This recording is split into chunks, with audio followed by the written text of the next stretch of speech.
Yeah. All right, looking forward. Okay, Rudy, just for the record, I don't know if you want to share only your first name, your last name, but just so we spell it. Can't I tell you, just like how I would... my name is Rudy Watt. I'm a first sergeant in the United States Army.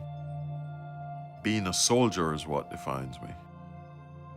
I have served in the United States Army for 21 years. That is my way of giving back to this country for accepting me as one of their immigrants.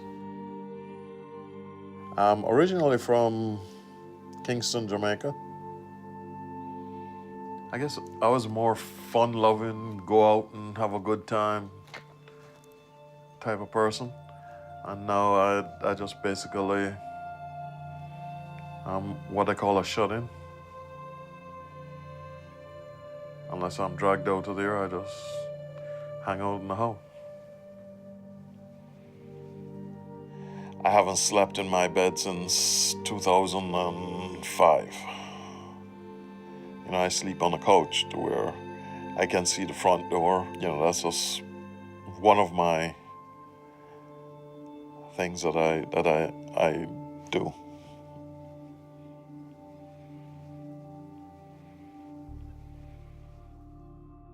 Let me explain how I was diagnosed with PTSD.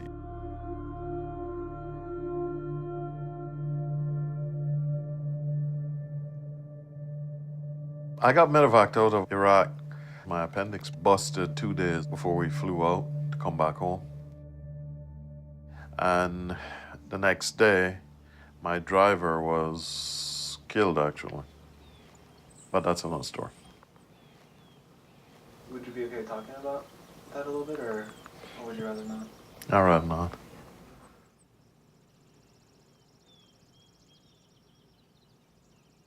The doctor, he says, I knew you before you went overseas, and I see you know that you're back. And he says, you're a different person.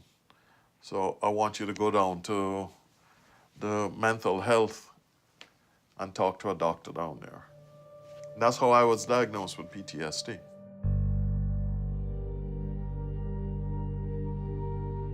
The symptoms of PTSD is what the military actually wants you to be. You're a better soldier, a better fighter if you're angry. PTSD on a whole has many triggers. Driving is one of those activities. It's one of them. What happens usually is somebody cuts you off and, you know, you're giving them the one finger salute and turn on your headlights, you dumbass. yelling at them, usually with, you know, some choice four-letter words. Ah, come on, you dumb fuck. Jesus Christ.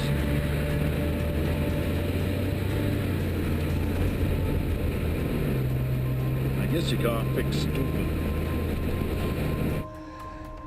And they usually wind up yelling back at you. Yeah, for me, transitioning back into civilian life is real hard.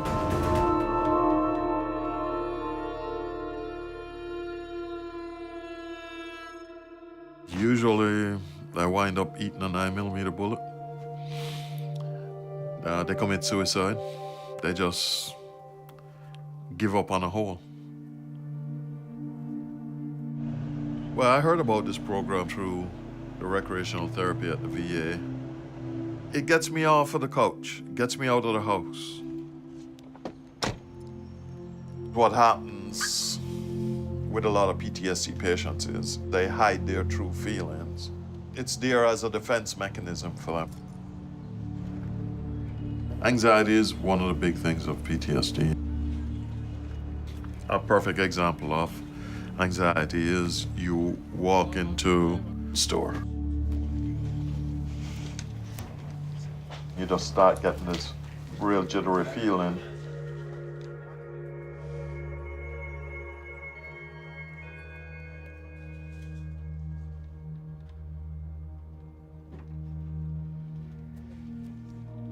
I'm real good at putting on a front. How you doing today, sir? Can I turn your questions for you? Yeah, hey, how's it going, man? I was just looking at some of these rods. Okay. Show me what you got for like a spinner. It's more of putting a mask over your real feelings. This would probably be your best one. You fish a lot? Actually, we're going out in the Everglades tomorrow. All right, my friend. Take care. Enjoy your trip. Good luck fishing. The rush around here in the city and everything else, your mood is usually very solemn, and you know there's a lot of triggers, so you try to get away from your triggers. Usually a lot of us just stay inside all the time. To be real honest with you, at the end of the day, you're just tired.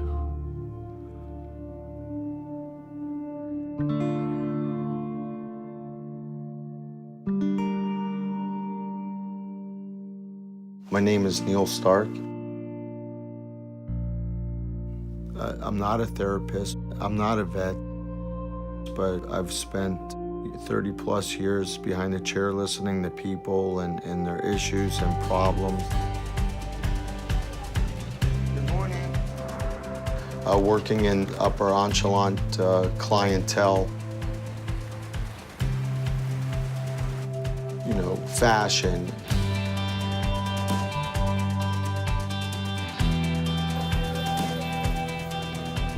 Am I your typical hairdresser from South Florida? No, definitely not.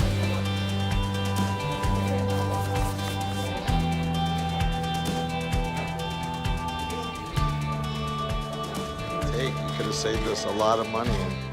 It's a feeling of, I guess, knowing people. Would you like some water, Sally? All the years of talking to people, communicating with people, and knowing people's feelings. One of my strong points is building people up, as well as having them look their best. So when I'm not hairdressing, everything I do is around the water. I'm not just a fisherman, I'm a tournament angler. Take vets out fishing and use fishing as a form of therapy is my way of serving. I definitely live in the two completely different sides of Florida. At the end of the day, I head west, and it's way more downscale. The simplicity is there. I'm completely at home here. I'm completely surrounded by nature. My backyard faces a 100-acre preserve. And it's on a pond, and it has all the elements that I love.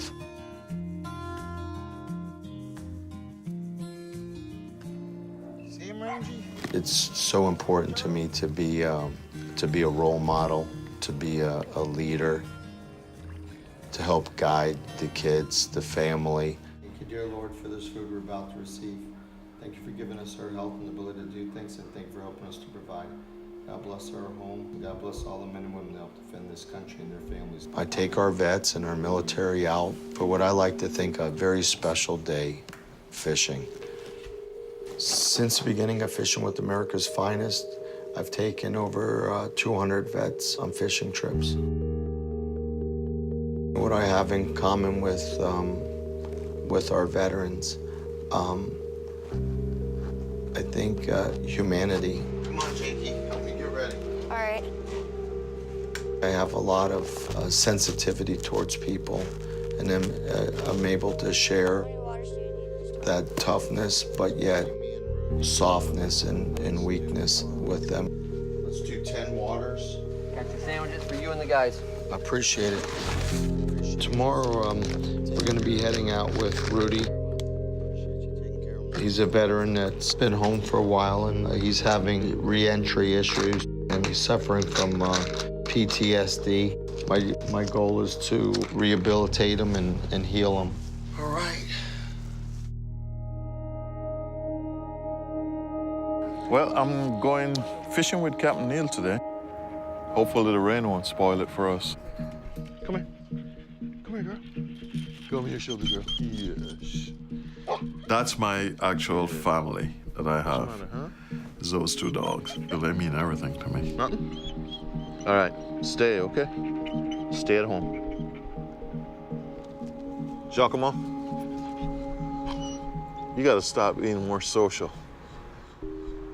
Huh, Jock? A little bit excited. I want to get out there. Stay. You get so wound up, so it's also time for you to relax and reflect and calm down. I'm out here in the beautiful Everglades. I'm waiting for Rudy. We're gonna head out today. It's raining a little bit right now. I thought this fishing day wouldn't happen coming in to the park because of the rain and everything else. And I look over and see Captain Neal standing there in his shirt and his hat on. I says, oh, well, I guess this ain't gonna stop us. Meeting Rudy the first time, I could tell there was a lot of anxiety. Rudy. Captain Neal, how are you? Neal, good, buddy. Nice to see you. Same here. I look forward to fishing with you, sir. Thank you. Maybe even a little bit of tension. It's not just in Rudy. I see that often with the vets that come. Catch some fish and chill out and make friends. Really? All right. Yeah, it's good to actually meet you now. Absolutely. Can I help Rudy? I'm going to help Rudy. I'm going to change Rudy. I'm going to help Rudy peel off all that weight, and I'm going to get Rudy back being more social. I'm going to get Rudy back being more confident with himself. Come on, hop in. I'm going to pull up a little bit, Rudy, because there's a puddle right there. The first thing I do when we get on the boat is I say that here's the rules. There are none. I make them understand that we're no longer strangers. We're now connected. So you never been in a bass boat? No, I haven't. You're in for a surprise, man. Tell you, man, they ride like Cadillacs, man. When we first get in, bud, just if you could, man, just dust your feet off, man. I'm getting dirt all over my carpet. I just vacuumed it. Sit down, brother. Make yourself comfortable. On this side here, partner. That even out the load. That way we can get up to about 80. It's a high-performance fishing boat. It's got live wells. I found out another thing about Captain Neal, that he was real proud of his boat. And, you know, I was going, oh man, this is a great boat and everything else. This is the depth, and it's literally drawing the bottom for us. Right. So this is a GPS map. So The only difference between men and boys is the price of the toys.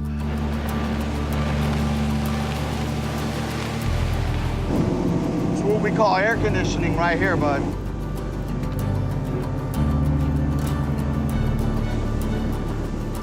So you see that? Just cruising 50 miles an hour. They're ridiculously fast. Big part of what I do is to make it fun and exciting. Lots of laughs, lots of good times. The Everglades is not only beautiful, but it's a very spiritual place. It's when the nature kicks in, the birds, the water, and all those things come into play. It's very soothing, the energy that you put into your casting and your motions.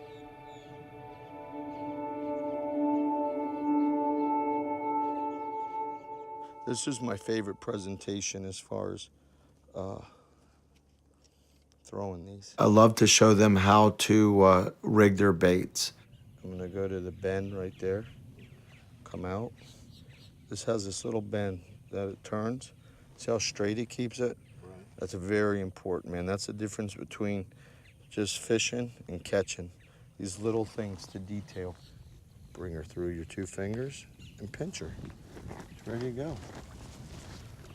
You twisting that thing like, you molding that thing like it's clay. I like that one. Rudy's probably, 6'5", and he's 270 pounds. And so there wasn't a whole lot of finesse there. and he was balling up the fluke. I was teasing him. You done molding that thing? You done changed the shape of it to a different lure. He did. He kind of schooled me on that one. Up and skin hook. It was funny though. I like to start off on a stretch or part of the lake that's a little bit before what I call the honey. So you know how to cast, right? Right. Get our vets casting and get them into the mechanics of the fishing.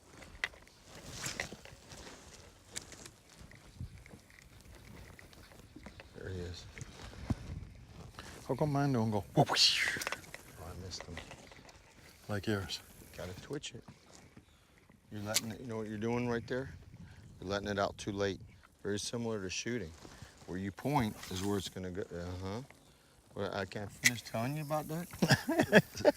where you point it, it's gonna go, right? Then he started showing me how to really cast that. He says wherever you point that fishing pole is almost like your rifle. Wherever you point it, that's where you're gonna land. And you just have to control the rate of line, just like how you have to control the rate of fire. You guys can relate to that. You're like, oh, I can hit it now. Get it twitching a little bit, Rudy. Kind of erratically, you know what I mean? Right. Yeah, you want it to look like a live bait. You don't want it to just swim straight. You want to kind of twitch it, get it twitching. Twitch. What I do in my therapy is I have tremendous patience. I never get upset. Damn it. It's all right, brother. Let me see, Rudy. No, not up, straight back. Guys are casting into the trees. There's days where I spend more time unhooking trees than fish. Good, Rudy. That seemed right there, too. That's what we call in the junk. Wow. Where is that thing, man? He went down. I don't think that's coming out, Rudy. In the jungle. Let me see, I don't Oh, think- look, there's a little brook that's coming down through here. Yeah. Oh, that's not good. I wound up catching trees and water lilies and grass. And, everything else except the water. He actually showed me how to pull it out of the weeds as well. Oh, too quick. Typically, something will be on there, but when you're going along here, and then it completely changes where you'll get a little bush or a little tree. Little bush, a little tree. Yep, they'll always be on that. See, there you go. Ooh. Oh. To the shore? Yes, sir. There he is. Here you go, Rudy.